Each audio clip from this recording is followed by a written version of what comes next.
Good morning, Bermuda. Minister of National Security Michael Weeks here. I'm just here to give an update with Ms. Michelle Pitcher of the Bermuda Weather Service, she's the director, and Mr. Lyndon Raynor of the Disaster Risk Reduction and Mitigation team.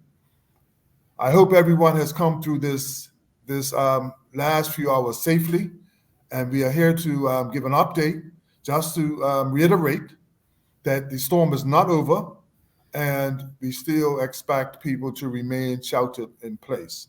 So we will start by handing it over to Ms. Michelle Pitcher, the Director of the Bermuda Weather Service.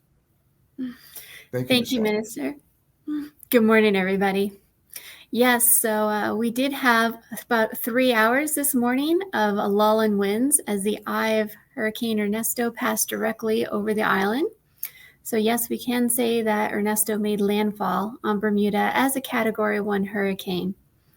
Now, as we always stress, it's dangerous to be out in the eye of a hurricane, even prolonged ones, because the hurricane force winds are ready to return at the back end of the eye. And indeed, that's what we're seeing now across the island. We're still going to expect hurricane force winds for the rest of this morning, so people need to be mindful of that. And then it looks like winds will be decreasing throughout this afternoon.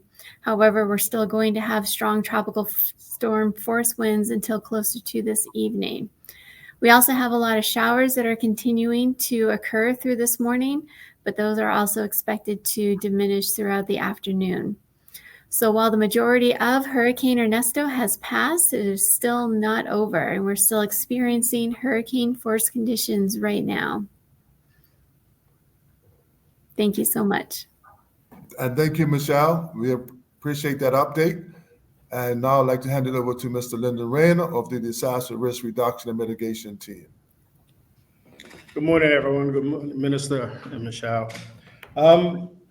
We are still hopeful and pleased that we have not received any reports of any major damages yet, though the emergency services are on restricted patrols at the moment because of the winds, but thankfully there's not been any reports.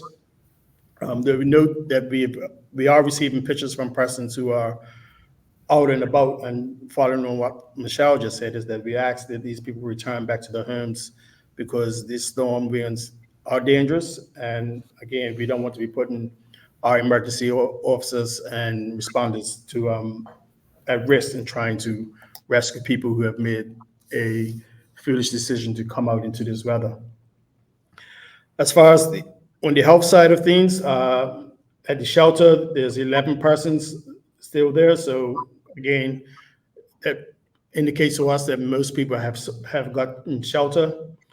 I'm happy to report that our 2 government restrooms, Leroy House and Silver Richardson restrooms, are in good shape, and there's no issues being reported there, and everyone seems to be okay. On the Balco side, looking at Balco's website, just as of 9:15 this morning, there's about 26,000 residents without electricity. And according to Balco's calculation, that is about 72% of the island. So that is a large portion of our country without electricity at this moment.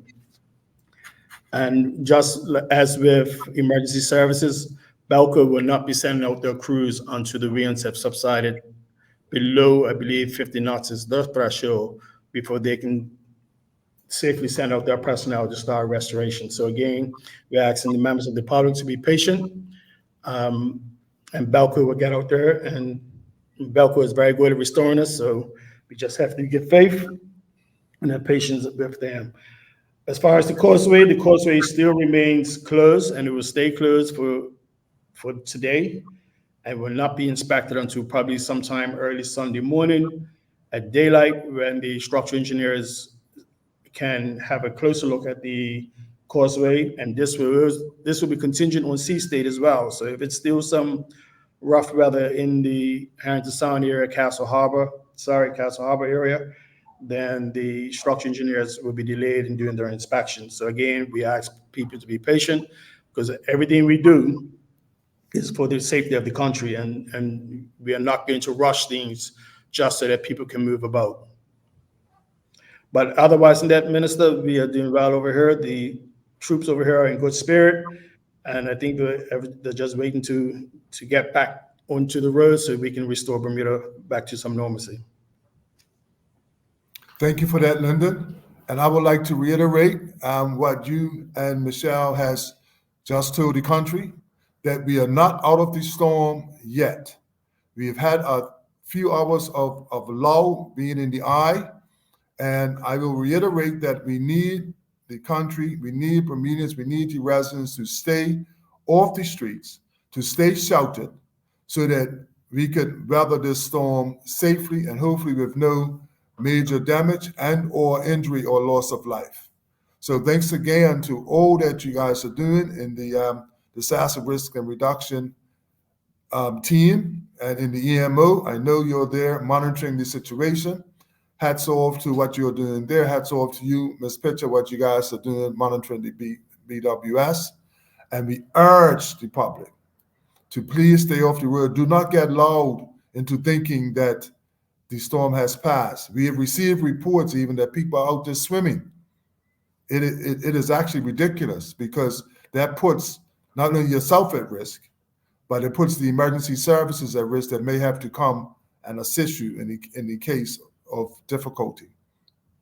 So let's stay tuned, let's stay inside, let's stay sheltered, and hopefully this storm will pass shortly in the next few hours. And our next update, we will hopefully be closer to the ending of this situation.